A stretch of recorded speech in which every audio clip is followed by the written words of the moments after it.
We're back with Utica Mayor Robert Palmieri talking about the Democratic primary headed your way on June 25th, tackling some of the issues right now. A lot of questions that you've wanted answered we are going to ask tonight. Thank you for being here. My pleasure. Starting off with what you think is the single biggest issue facing the city of Utica right now. So looking at what is the biggest single issue, I think we've had a very productive last 8 years. I think we came to the point of bankruptcy to a very prosperous, being upgraded by all three of the rating agencies, looking at the economic development throughout our entire city, from the Bozarts to Bass Pro Shop to our downtown.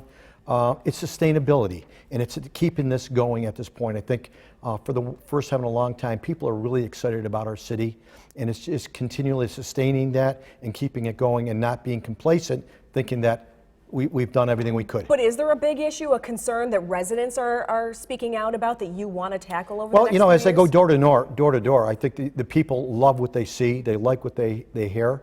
It's always, the taxes. It's always they want things to do. They want more of the recreational. They like the arts, all the things that are happening in our city. So I think, as I said, it's sustainability, keep our growth. Our downtown is now a neighborhood, whereas many years ago it was retail, and now it's a neighborhood.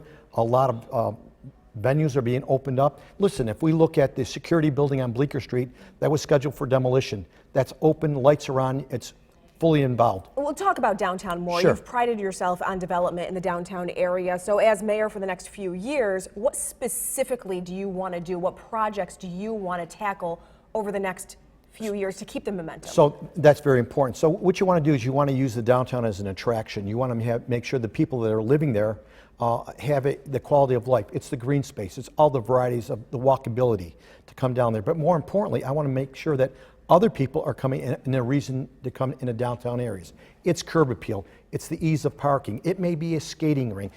Should be more open parks. It's all the venues that you want. I can't compete with Commercial Drive for retail, but they're not going to compete me for the ambiance of the great restaurants, the great eateries, the architectural glamour that we have in our city. Our downtown is a destination for a number of people, and we want to keep on going. We're going to look for curb appeal along Genesee Street.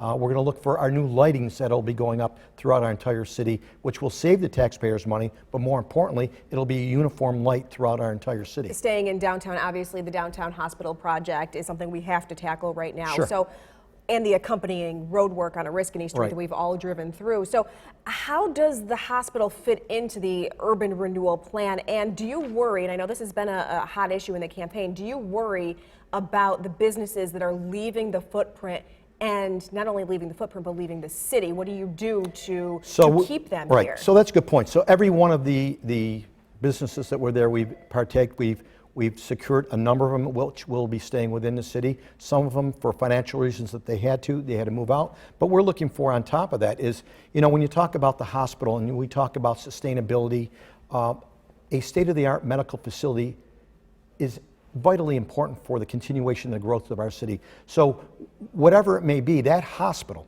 is it's vital to the continuation of quality of life. And then the economic development will be part of that also. We look at the Hotel Utica, and we looked for it at that point, was close to foreclosure.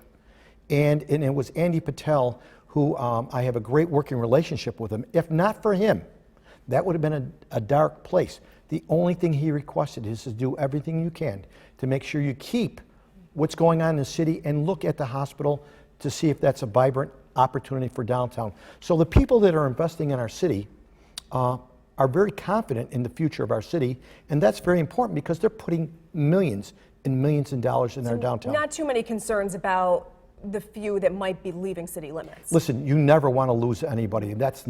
Listen, I'm a salesman. That's what I've done my entire life. I never like to lose anybody, and I'll do everything in my power. But there are sometimes, for whatever reasons it may be, you just can't come up with the room, the cost, or at some point someone gets to a point of their life and they're saying, I've done this long enough, I'm done. Well, let's talk about term limits, and it's been a major political move, as some people would say. So you're running for your third term. Do you feel that city candidates should be allowed to run for more than 2 terms? at this point, the term limit discussion was taking place. You really weren't sure if you were going to run yet. Now here Right, we are. right. So let's talk about that political discussion and term limits. It's very simple. The people have a choice, and there are still term limits. It's as easy as it gets. What are the benefits? What are The benefits, the people have an opportunity to make the selection, but there are still term limits, and that's very important for the residents of Utica and a lot of residents. But there are still term limits. So they're not abolished. There's still term limits at this point. And if you look at any other municipality that's around there, no one has term limits. The city of Utica still does have term limits, and the people have a choice. Utica Mayor Robert Palmieri being challenged in the Democratic primary by Joe Marino. We also have future political discussions here on our News Talk set planned as we approach that primary on June 25th. Mayor, thank you so much for coming in. It is my pleasure always to be here. We are back with Thank more you. after this.